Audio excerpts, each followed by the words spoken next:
Good evening. I hope everyone's having a good Thanksgiving. There's something that I've been wanting to talk about for a while.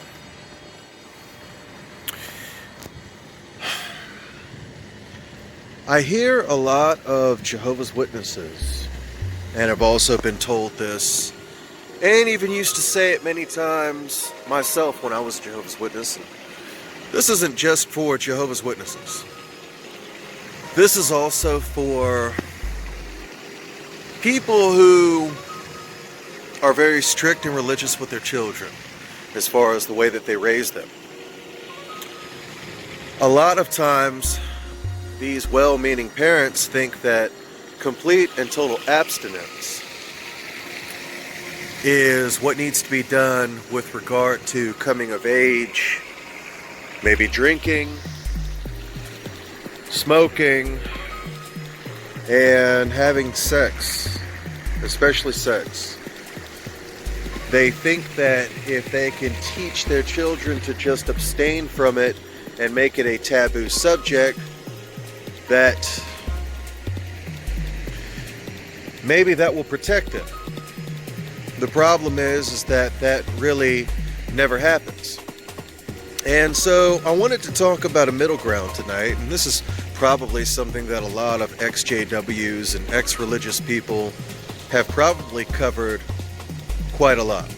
But I wanted to talk about it too, just in case it hasn't been talked about. I thought I would.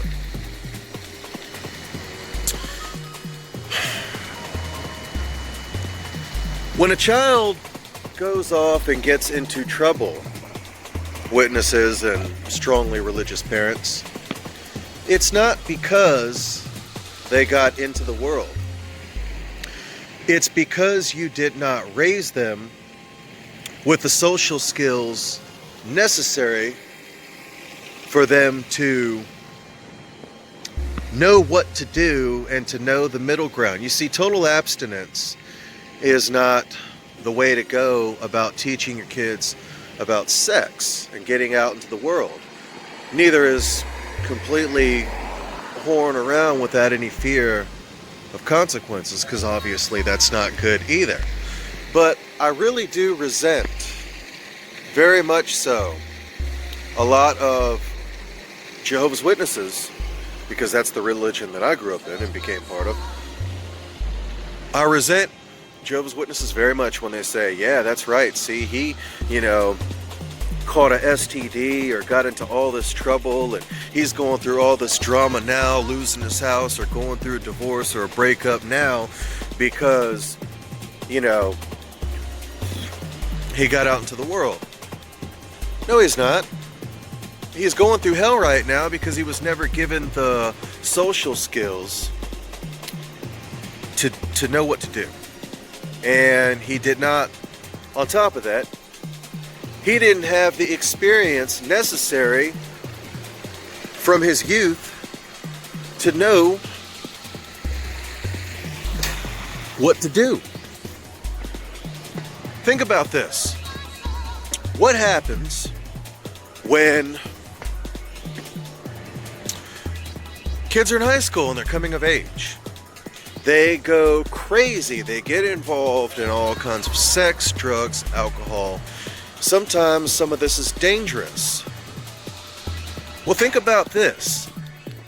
Instead of trying to teach them abstinence and that these things are sins, you could have taught them that it is okay to explore these aspects of themselves, all in due balance, and to be careful to do these kind of things with people that they trust and to make sure that they're using protection, etc., etc., etc.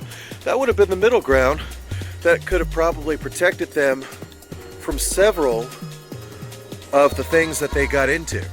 And they probably wouldn't have gotten to these things nearly as extreme if they knew that they could come to you and talk to you about it. If they felt comfortable coming to you. You could have probably given them the counsel needed to protect them so they wouldn't have to go and do it behind your back and get into serious trouble that could be detrimental not only to their health, but to their life. So for extremely religious parents out there, for Jehovah's Witness parents, I want you to think about that. They're going to explore this side of themselves most likely. And they're going to need to. And they're going to need to be able to come to you, not run from you. Because when you teach them abstinence and when you condemn them for wanting to do these things, they're not going to come to you anymore. They're going to run away from you. But if you can talk to them while they're young and they feel comfortable, because they know that they can confide in you about these things, they will tell you. And you'll be able to guide them. And they're going to need that guidance now more than ever. More than ever, they will need that. And that was just something that I was thinking about. It's a beautiful night out here. And that was just a thought that I wanted to share with you guys. I hope everyone has a good Thanksgiving.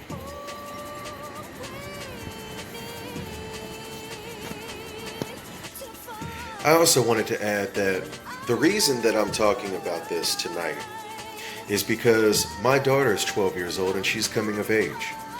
And I'm so grateful for the fact that I'm able to help give her a more balanced perspective than her Jehovah's Witness mother, who is trying to encourage total abstinence, because most likely she's not going to do that.